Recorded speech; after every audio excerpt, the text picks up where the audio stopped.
Yeah, you mentioned Jason Shelton, and I mentioned Tom Kelsey. Kelsey's coaching down at Belhaven down in Right. Mississippi. Jason Shelton's coaching at Freed Hardman. Right. And being here in Kansas City, it's been cool for me the last few years being able to see those guys Right. come to town. And Ralph Turner, you mentioned when he is at Union. Somebody that I don't get to see here, but has done just a remarkable job on the women's side. Yeah. One-year-old teammates, Mark Campbell, and they're playing, as we speak now, I believe they're playing tonight for the women's national title, but just a remarkable job he's done at Union. Yeah, Mark was a redshirt freshman. You mentioned John Pierce earlier. John was a redshirt freshman also with Mark. They were high school teammates, and John was my roommate when I was a senior, and then and Mark was there too, and so he was Ralph Turner's assistant at Union on the men's side, took over on the women's side, and is just taken off. And I think he's got. I won't be too inaccurate when I say he's probably got an 85 to 90% winning percentage since he's coached the women there.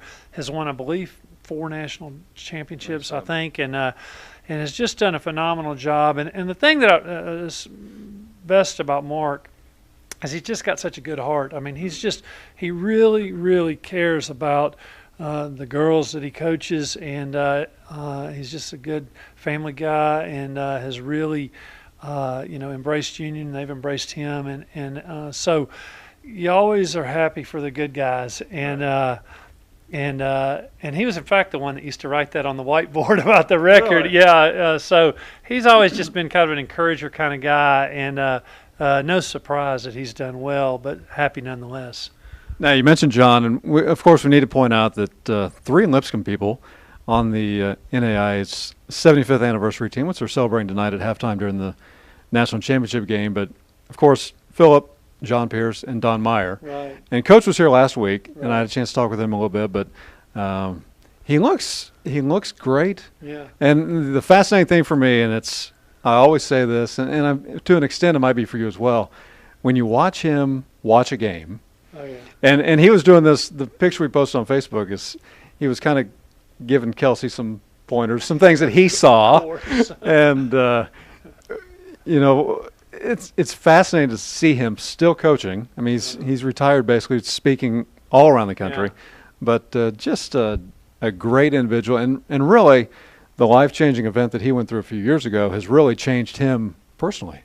Well, it has. A lot of people know the story, but Coach was in a tremendous, or I don't know what the right word is, but a terrible car accident. And while they were doing surgery to try to kind of help him survive, really they discovered he had cancer, and so he's had to overcome all of these different events in his life. But I think through that, he obviously had time to reflect on his life and what he's done, and the impact he's had. And I think he more than ever appreciates the value of the relationships that he's developed over the years. And so certainly I always felt like Coach was a teacher first, and really the lessons you learned were obviously great basketball lessons, but were lessons you'd carry on through the rest of your life, that even today I still find myself kind of saying stuff that was said in a locker room in 20 some odd years ago.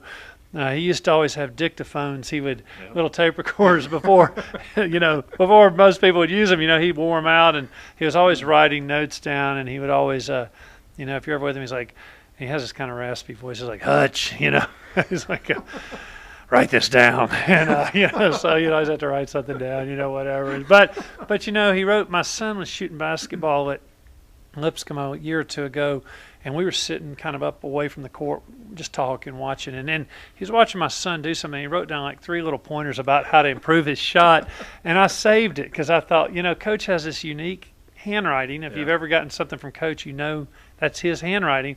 So I just thought it was really neat to have, something in writing that he wrote for my son. And so anyways, yeah, he's obviously been a big part of a lot of people's lives, and has really had a major impact, not just on Lipscomb or Lipscomb basketball players, but just across the country. I'll tell you a quick story if we got the second here.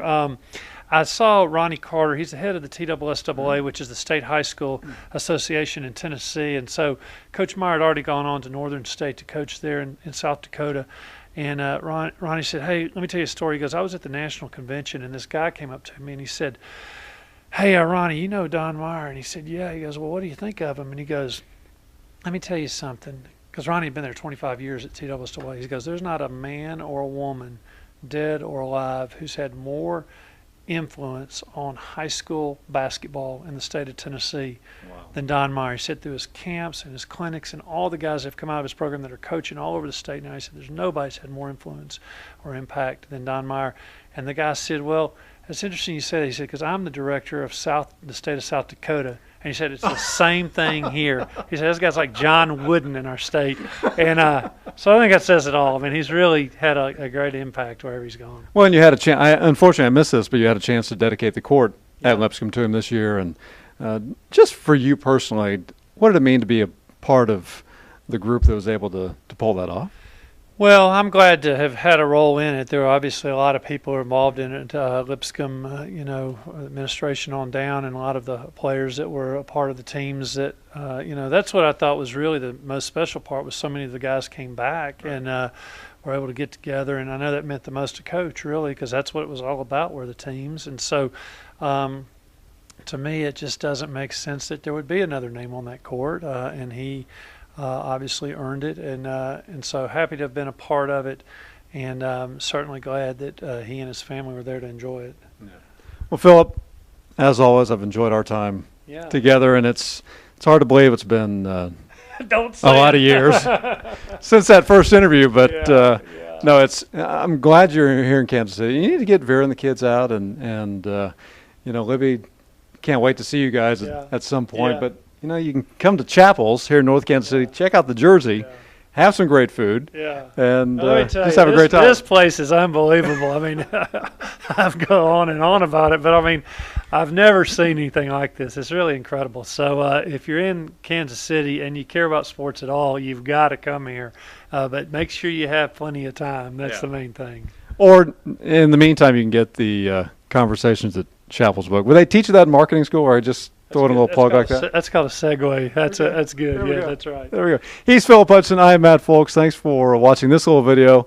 And be sure to come to Chappell's. If you go to Nashville, Lipscomb has a lot of great things going on. And it's kind of like you coming to Kansas City. I don't get back to Nashville nearly enough. But a couple weeks ago, Gary Sinise and Charlie Daniels performed at Allen Auditorium or Allen Arena. And you guys have, the Don Meyer Evening of Excellence and just some great things going on at Lipscomb as well. Yeah, we do. That's a big event we've done every year to benefit athletics. We had Coach Meyer was the inaugural speaker. We had Tim Tebow 6 days before the NFL draft there. We had Coach Mike Krzyzewski there. We have Butler's Brad Stevens coming there this year. So a lot of people who are not only good at what they do, but again, hopefully reflect some of the values that Lipscomb stands for in terms of doing things the right way and excellence. And so that's what we're trying to promote. And certainly anybody who's in town, please come by Lipscomb University and Allen Arena and look me up. I'll be glad to see you. Good deal. Thanks, Phil. Okay, thanks.